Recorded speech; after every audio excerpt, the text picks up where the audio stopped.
الحمد لله نحمده ونستعينه ونستغفره ونؤمن به ونتوكل عليه ونعوذ بالله من شرور أنفسنا ومن سيئات أعمالنا.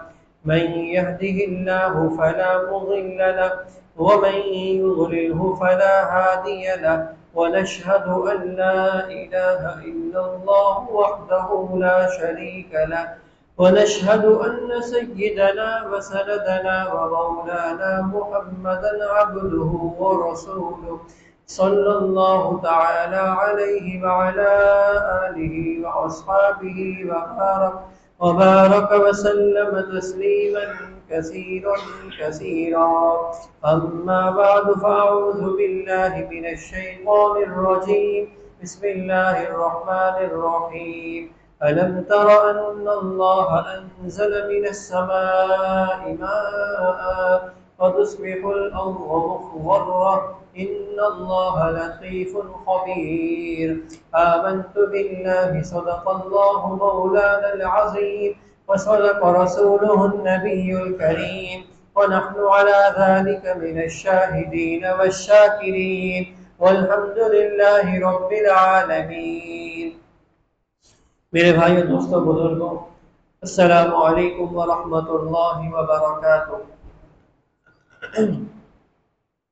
جیسے کہ ہم سب کے علم میں یہ بات ہے کہ اس وقت ملک بھر کے اندر تقریباً اکثر علاقوں میں، اکثر شہروں کے اندر بارشوں کا ایک بہت بڑا سلسلہ شروع ہو چکا ہے.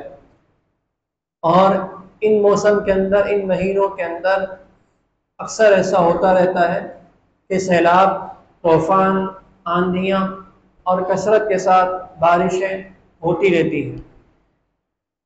یہ بارش، یاد رکھیے، یہ اللہ تعالیٰ کی ایک نعمت ہے. بانی کا آسمان سے آنا، قرآن کے اندر اس کو نعمت بتایا گیا. جیسے ایک جگہ اللہ تعالیٰ نے فرمایا الم تر ان اللہ انزل من السماء ماء. کیا تم یہ نہیں دیکھتے ہو کہ اللہ نے آسمان سے پانی اتارا؟ فتصبح الارض مخضرة. پانی نازل کیا تو زمین سرسبز و شاداب ہو گئی. اس سے پہلے لوگ قحط کے اندر تھے، پانی کی کمی تھی، جانور پیاسے تھے، پرندے پیاسے تھے، زمین سوکھی ہوئی تھی، پانی کی قلت تھی. لیکن جب اللہ نے آسمان سے پانی برسایا تو زمین ہری بھری ہو گئی، اور پھر جانداروں کے جسموں میں جان آ گئی. انسانوں کو پینے کو پانی مل گیا، جانور جو پیاسے تھے ان کو پانی مل گیا، پرندے جو کئی دنوں سے پیاسے تھے ان کو بھی پانی میسر آ گیا. تو اس کو نعمت جو ہے وہ بتایا گیا.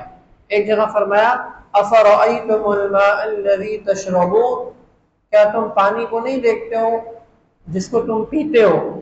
انتم انزلتموہ من المزن ام نحن المنزلون. کیا تم اس کو بادلوں سے اتارنے والے ہو یا ہم اتارنے والے ہیں؟ اللہ تعالیٰ فرما رہے ہیں سورہ واقعہ کے اندر، کیا تم اس کو بادلوں سے اتارنے والے ہو یا ہم اتارنے والے ہیں؟ لو نشاء جعلناہ اجاجا. اگر اس کو ہم کھارا بنا دیں، اس پانی کو اگر کھارا بنا دیں تو تم کیا کر سکتے ہو؟ فلولا تشکرون. تم شکر ادا کیوں نہیں کرتے ہو؟ تو اسی طریقے سے دیکھیے، انسان کی جو پیدائش ہے وہ بھی پانی سے رکھی گئی. وجعلنا من الماء كل شيء حي. ہم نے پانی سے ہر جاندار چیز کو بنایا. اللہ تعالیٰ فرما رہے ہیں پانی سے ہم نے ہر جاندار چیز کو بنایا.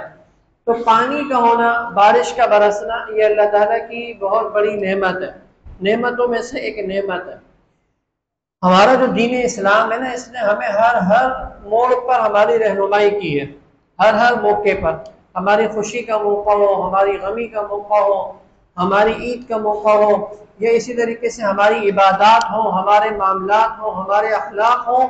یہ ایسا دین ہے، دنیا کے دینوں میں ایسا دین ہے، ایسا ممتاز دین ہے کہ جو اور کہیں نہیں ملتا، کہ جس نے ہر موڑ کے اوپر انسان کی کیا ہے؟ رہنمائی کی ہے. بارش جو اللہ تعالیٰ کی ایک نعمت ہے، آسمان سے برسنے والی ہے، اس حوالے سے بھی شریعت نے ہماری مکمل رہنمائی کی ہے کہ بارش جب آ جائے، آندھی آ جائے، طوفان آ جائے، ہوائیں چلنے لگیں، جھکڑ چلنے لگیں، تو پھر اس موقع پر ایک مسلمان کا کیا کام ہونا چاہیے؟ یعنی ایک مسلمان کو کیا طرز عمل اپنانا چاہیے۔ ایک تو جب تیز ہوائیں چل رہی ہوں، آندیاں چل رہی ہوں، تو روایت میں آتا ہے کہ اللہ کے نبی صلی اللہ علیہ وسلم، اس کا مفہوم یہ ہے کہ جب تیز ہوائیں چل رہی ہوتی تھی اور آسمان پر سیاہ بادل چھائے ہوئے ہوتے تھے، تو اللہ کے نبی صلی اللہ علیہ وسلم کو دیکھا گیا، اما عائشہ رضی اللہ تعالیٰ عنہ فرماتی ہیں، دیکھا گیا کہ اللہ کے نبی کبھی گھر میں کے باہر تشریف لے جا رہے ہیں، کبھی گھر کے اندر آ رہے ہیں، پریشان ہیں، کبھی گھر سے باہر جا رہے ہیں، کبھی گھر کے اندر تشریف لا رہے ہیں۔ تو اللہ کے نبی صلی اللہ علیہ وسلم نے فرمایا انی خشیت ان یکون عذابا سلط علی امتی، یعنی مجھے اس بات کا ڈر لگا ہوا ہے کہیں یہ میری امت پر اللہ کا عذاب نہ ہو۔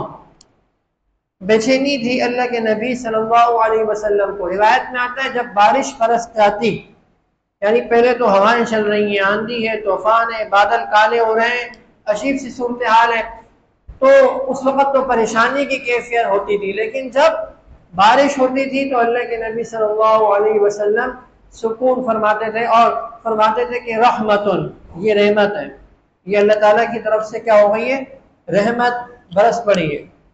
اور اسی طریقے سے ایک اور روایت میں آتا ہے کہ جب یہ ہوائیں چلتی تھی تیز تیز، جیسے کہ اس موسم کے اندر بعض مرتبہ چلنا شروع ہو جاتی ہیں تیز ہوائیں، ایسی آوازیں ہوتی ہیں کہ انسان ڈر جاتا ہے، گھبرا جاتا ہے، اور اسے اپنی جان کا کیا ہوتا ہے، خوف ہوتا ہے، اپنے جائیداد کا، مال کے نقصان ہونے کا اسے کیا ہوتا ہے، خوف ہوتا ہے، اپنی فصلوں کے تباہ ہونے کا اسے کیا ہوتا ہے، خوف ہوتا ہے۔ تو اللہ کے نبی صلی اللہ علیہ وسلم روایت میں آتا ہے کہ جب یہ ہوائیں وغیرہ چلا کرتی تھی تو اللہ کے نبی صلی اللہ علیہ وسلم یہ فرمایا کرتے تھے کہ مجھے اس بات کا خوف ہے کہیں یہ اللہ کا عذاب نہ ہو ہمارے اوپر، کہ جیسے ایک قوم یعنی قوم عاد، ان کو ہوا کے ذریعے سے تباہ کیا گیا، ان کو اللہ تعالیٰ کی طرف سے جب پکڑ آئی تو تیز ہوا آئی، وَأَمَّا عَادٌ فَأُهْلِكُوا بِرِيحٍ صَرْصَرٍ عَاتِيَةٍ، یعنی جب جو قوم عاد ہے ان کو ہلاک کیا گیا ہوا کے ذریعے سے، ہوا صرصرٍ عاتیہ، بڑی تیز ہوا، آواز ایسی زوردار آواز تھی کہ جس کے ذریعے سے وہ سارے کے سارے تہس نہس ہو گئے، یعنی اس ہوا کے ذریعے سے۔ یعنی قوموں پر مختلف عذاب آئے نا، قوم نوح کو غرق کر دیا گیا اور طوفان کے اندر، وَكَانَ مِنَ الْمُغْرَقِينَ، اور اسی طریقے سے جو ہے فرعون کو غرق کر دیا گیا، بحر قلزم کے اندر فرعون کو، اس کے لشکر کو غرق کیا گیا۔ قوم لوط کے اوپر پتھروں کے ذریعے سے عذاب آیا، پتھروں کے ذریعے سے ان پر عذاب برسا، قوم عاد کے اوپر ہواؤں کے ذریعے سے عذاب برسا۔ تو مختلف قوموں پر عذابات کی مختلف شکلیں آئی ہیں۔ تو اللہ کے نبی صلی اللہ علیہ وسلم کو بھی اس بات کا خوف ہوا کہ کہیں یہ جو تیز ہوائیں چل رہی ہیں کہیں یہ میری امت پر عذاب نہ ہو۔ تو دیکھیے ہمارا طرز عمل دیکھیے، اللہ کے نبی صلی اللہ علیہ وسلم کا طرز عمل دیکھیے کہ یعنی پریشان ہو رہے ہیں، متفکر ہو رہے ہیں کہ کہیں یہ اللہ کا عذاب نہ ہو۔ آج ہمارا حال دیکھ لیجئے، ہمارے ہاں کیا ہوتا ہے، تیز ہوائیں چل رہی ہیں، ایک شور و غل ہے، بسا اوقات خوشیاں ہو رہی ہیں، تصویریں بنائی جا رہی ہیں، ویڈیوز بنائی جا رہی ہیں، ان کو شیئر کیا جا رہا ہے، اور یہ چیزیں، ان چیزوں کے اندر قوم لگی ہوئی ہے۔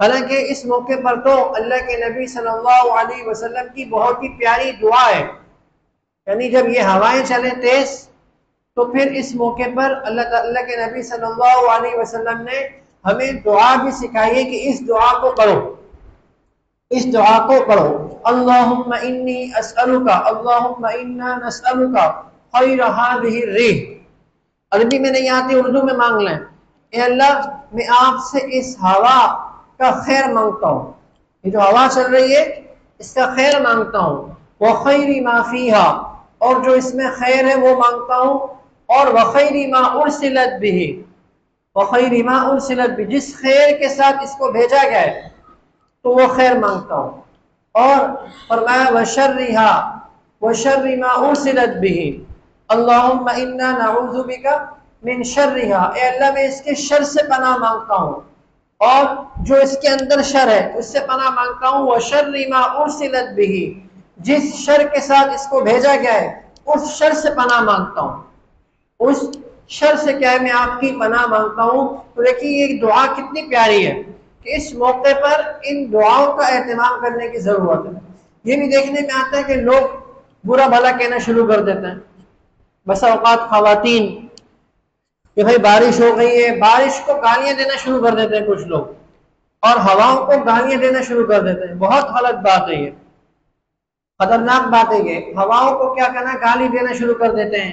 کسان ہوتا ہے، فصلیں ہو رہی ہیں، ہوائیں آنی چل رہی ہیں، گالیاں دینا شروع کر دیتے ہیں۔ منع کیا گیا حدیث کے اندر، فرمایا وَلَا تَسُبُّوا الرِّيحَ، کہ ہوا کو گالی مت دو، ہوا کو گالی مت دیا کرو۔ اور ایک روایت میں اللہ کے نبی صلی اللہ علیہ وسلم نے فرمایا کہ جب یہ الرِّيحُ مِن رَوْحِ اللَّهِ، فرمایا کہ یہ جو ہوا ہے نا، ہوا یہ اللہ کی ہواؤں میں سے ہوا ہوتی ہے، تأتی بالعذاب والرحمہ، یہ عذاب بھی لاتی ہے اور رحمت بھی لاتی ہے۔ یہ عذاب بھی لاتی ہے جیسے قوم عاد پر عذاب آیا، اور یہ رحمت بھی کیا ہوتی ہے، لے کر آتی ہے۔ سر اللہ الخیر، اللہ تعالیٰ سے کیا کیا کرو، خیر مانگا کرو، اور وتعوذوا باللہ من شرھا، اور اللہ تعالیٰ سے اس کے شر کی پناہ مانگا کرو۔ تو اس موقع پر ایک مسلمان کا کام یہ ہونا چاہیے کہ دعاؤں کا اہتمام ہو، دعاؤں کی طرف رجوع اللہ، اللہ تعالیٰ کی طرف رجوع کرنے کا اہتمام۔ اسی طریقے سے اگر بارش نہیں ہو رہی ہے تو اس کے لیے بھی ہمیں اسلام کے اندر طریقہ بتایا گیا ہے کہ بھئی بارش کی دعائیں مانگی جائیں، بارش کی دعائیں مانگی جائیں۔ نماز استسقاء کے نام سے ایک نماز ہے، بارش کو طلب کرنے کی نماز، وہ نمازیں پڑھی جائیں کہ جس کے ذریعے سے بارش آ جائے، کیونکہ اس بارش کا ہونا بھی ضروری ہے۔ اس بارش کا ہونا بھی کیا ہے، ہم سب جانتے ہیں، ہم سب کے علم کے اندر ہے کہ جب بارشیں نہیں ہوتی ہیں تو پھر سوکھ جاتے ہیں، زمینیں سوکھ جاتی ہیں، پانی کی کیا ہوتی ہے، قلت ہوتی ہے، اور پانی تو ایک بنیادی ضرورت ہے ہر جاندار کے لیے، انسان کے لیے، انسان کے لیے، اور جتنے جو ہے وہ جانور وغیرہ ہیں، پرندے، ان سب کے لیے یہ کیا ہے، پانی ایک بنیادی ضرورت ہے۔ اگر بارشیں نہیں ہوتی ہیں تو پھر اس صورت کے اندر پانی کی کیا ہوتی ہے، قلت کا سامنا کرنا پڑتا ہے، اور دیگر مسائل بھی پیدا ہوتے ہیں، بیماریاں آتی ہیں، مصیبتیں آتی ہیں، پریشانیاں آتی ہیں۔ تو اسی لیے بارش کا ہونا یہ اللہ تعالیٰ کی طرف سے کیا ہے کہ رحمت ہے۔ اور اسی طریقے سے جب بارشیں نہیں ہو رہی ہوں تو اس موقع پر دعا بھی ہمیں سکھائی گئی کہ دعا مانگ لیں، اللہم اسقنا اللہم اسقنا اللہم اسقنا، اے اللہ ہمیں پانی پلا دے، ہمیں سیراب کر دے، اے اللہ ہمیں پانی پلا دے۔ اور اس طریقے سے اللہم اغثنا اللہم اغثنا اللہم اغثنا، یہ بھی کیا ہے، بارش کو طلب کرنے کی کیا ہے، ایک دعا ہے۔ اسی طریقے سے جب بارش ضرورت سے زیادہ ہو جائے، جیسے بھی ہم دیکھ رہے ہیں ملک کے بعض شہروں کے اندر، اسلام آباد، راولپنڈی اور دیگر بعض علاقوں میں، شہروں کے اندر عجیب سخت یعنی حالات ہیں، سخت حالات جو ہے وہ پیدا ہو چکے ہیں۔ کل بھی جو ہے وہ کیا نام ہے، فوج نے آ کر آئی ہے خبریں کہ کیا انہوں نے نکالا، یعنی کہ ایک خاندان کو بچایا پانی سے انہوں نے، اسی طریقے سے بڑا ڈوبا ہوا ہے، یعنی کہ جسے کہا جائے تو بڑے مشکل حالات ہیں۔ اس موقع پر بھی اللہ کے نبی صلی اللہ علیہ وسلم کی نے ہمیں دعا سکھائی ہے کہ جب بارشیں زیادہ ہونے لگیں، ہاں جب بہت زیادہ ہونے لگے تو پھر مشکلات بھی ہوتی ہیں، تو اس موقع پر دعا فرمائی اللہم حوالینا ولا علینا، اے اللہ ہمارے ارد گرد بارش کو برسا دیجئے، ہمارے اوپر نہیں۔ جب بہت زیادہ ہو تو یہ دعا مانگے، اے اللہ ہمارے ارد گرد، اور کہاں پر برسائیے، علی الاکام والاجام والزراب والاجاب والاودیۃ ومنابت الشجر، اردو کے اندر مانگ لیں، عربی میں نہیں آ رہی، کہ یا اللہ اس بارش کو برسا دیجئے جنگلوں میں، ندی نالوں کے اندر، اور پہاڑوں میں، اور ٹیلوں میں، اور درختوں کے اگنے کی جگہ میں، وہاں پر ان کو کیا ہے، برسا دیجئے۔ جب بارش حد سے زیادہ ہونے لگے اور حالات کشیدہ ہونے لگے اور مشکلات کا سامنا ہونے لگے تو اس موقع پر بھی فرمایا کہ یہ دعا جو ہے وہ کیا ہے، مانگی جائے۔ تو یہ کام کیا ہے، کرنے کا ہے۔ تو آپ دیکھ رہے ہیں شریعت نے کس طریقے سے موقع بموقع تعلیم دی ہے۔ بارش نہیں ہو رہی، بارش کی دعا مانگو، ہوائیں چل رہی ہیں، دعا مانگو، بارش زیادہ ہو رہی ہے تو بھی اللہ سے مانگو، تو بھی کیا کرو، اللہ کی طرف رجوع کرو، اللہ سے کیا ہے، مانگو کہ اللہ بارش کو کم کر دیجئے، ارد گرد جنگلوں کے اندر، بیابانوں کے اندر، ٹیلوں کے اندر، وہاں پر اس کو برسا دیجئے۔ اور جب بارش ہو جائے بارش ختم ہو گئی، رک گئی، تو پھر مطرنا بفضل اللہ و برحمتہ، یہ دعا پڑھ لیں کہ اللہ ہم سیراب ہو گئے اور ہمارے اوپر بارش برس گئی اللہ کے فضل سے اور اللہ کی رحمت سے، اللہ کے فضل اور رحمت ہمارے اوپر کیا ہے، برس چکی ہے، تو یہ دعا پڑھ لیں۔ اسی طریقے سے اللہ کے نبی صلی اللہ علیہ وسلم، یعنی کہ روایت میں آتا ہے انس بن مالک رضی اللہ عنہ سے مروی ہے، بارش میں نہانا، بارش میں نہانا بھی ثابت ہے، یعنی بارش سے اپنے جسم کو کیا کرنا، گیلا کرنا۔ انس بن مالک رضی اللہ عنہ فرماتے ہیں کہ ایک مرتبہ ہم موجود تھے کہ بارش برسنے لگی، بارش برسنے لگی تو فتحسر رسول اللہ صلی اللہ علیہ وسلم ثوبہ، اللہ کے نبی صلی اللہ علیہ وسلم نے اپنا کپڑا ہٹایا، یعنی بدن کے کسی حصے سے اپنا کپڑا ہٹایا اور بارش کے قطرے، بارش اللہ کے نبی صلی اللہ علیہ وسلم کے جسم مبارک پر پڑ رہی تھی۔ اور صحابہ کرام نے پوچھا کسی نے، یا رسول اللہ لما صنعت ھذا، آپ نے ایسا کیوں کیا، آپ نے ایسا کیوں کیا؟ تو آپ صلی اللہ علیہ وسلم نے فرمایا کہ یہ اللہ کی طرف سے ابھی نئی نئی آئی ہے، یہ نئی نئی نعمت اللہ کی طرف سے ملی ہے، نئی نئی نعمت۔ تو اس سے یہ معلوم ہوا کہ جب بارش آ جائے تو اللہ تعالیٰ کی ایک رحمت ہے اور نعمت ہے، اس سے اپنے جسم کو گیلا کر لیا جائے، تو یہ بھی کیا ہے، ثابت ہے حدیث سے، اللہ کے نبی صلی اللہ علیہ وسلم نے بھی ایسا کیا ہے۔ تو بہرحال یہ بارش کے حوالے سے کچھ یعنی کہ اسلام کے جو طریقے تھے اور شریعت نے جو ہماری رہنمائی کی ہے اس موقع پر، اس کا اہتمام، اور اسی طریقے سے استغفار کا اہتمام، استغفار کا اہتمام اس موقع پر کرنا چاہیے۔ جب اس طریقے سے حالات آ جائیں کہ بارشیں بہت زیادہ ہونے لگے، ہم دیکھتے کتنی اموات بھی ہوئی ہیں، اموات بھی ہو جاتی ہیں ان حالتوں کے اندر، اور پریشانیاں آتی ہیں، مصیبتیں آتی ہیں، تو اس موقع پر استغفار کی کثرت بھی ہونی چاہیے جہاں کہیں بھی، بلکہ اس وقت تو سبھی پورے ملک کے اندر یا اکثر علاقوں کے اندر اس طرح کے حالات آ رہے ہیں، تو سبھی کو استغفار کے اندر جو ہے وہ لگنا چاہیے۔ اور یہاں بھی امکان ہے کہ آج یا کل سے کچھ بارشوں کا ایک سلسلہ شروع ہو جائے، تو اسی لیے جب اس طرح کے حالات ہوں تو استغفار ہو، اللہ تعالیٰ کی طرف رجوع ہو، اللہ تعالیٰ سے توبہ ہو، اپنے گناہوں کی کیا ہو، معافی ہو۔ اور جب بارش نہیں ہو رہی ہو تو بھی اللہ کی طرف رجوع ہو، جب بارش زیادہ ہو جائے تو بھی اللہ تعالیٰ کی طرف رجوع ہو۔ ہمیں دیکھیے اب دیکھیے اس سے ہمیں کیا سبق مل رہا ہے، اس سے ہمیں یہ سبق مل رہا ہے کہ ہمیں ہر کام کے اندر اللہ کی طرف رجوع کرنا چاہیے، ہر کام کی طرف، اپنی چھوٹی سی چھوٹی پریشانی کے لیے بھی ہمیں اللہ کی طرف رجوع کرنا چاہیے۔ جب اللہ کی طرف رجوع کریں گے تو پھر اللہ کی مدد آئے گی، اللہ تعالیٰ مدد فرمائیں گے۔ اگر اللہ کی طرف رجوع ہی نہیں کر رہے، ہم اللہ سے مانگ ہی نہیں رہے تو مدد کیسے آئے گی بھائی؟ اللہ تعالیٰ تو اس کو پسند کرتے ہیں کہ میرے بندے مجھ سے مانگیں۔ دعا فرمائی کہ اللہ تعالیٰ کہنے سننے سے زیادہ ہمیں عمل کی توفیق عطا فرمائے، اور ملک کے جن علاقوں کے اندر، جن شہروں کے اندر طغیانی آئی ہوئی ہے، طوفان آیا ہوا ہے، اللہ تعالیٰ اس کو جو ہے ان کے حالات کو بہتر کرے، ان کی پریشانیوں کو دور فرمائے، اور اس سیلاب کو کیا نام ہے جلد از جلد وہاں سے ختم کرے، اور اسی طریقے سے اور جو پریشانیاں ہیں، جو بھی مسائل ہیں، ان کو حل فرمائے۔ وآخر دعوانا الحمد للہ رب العالمین۔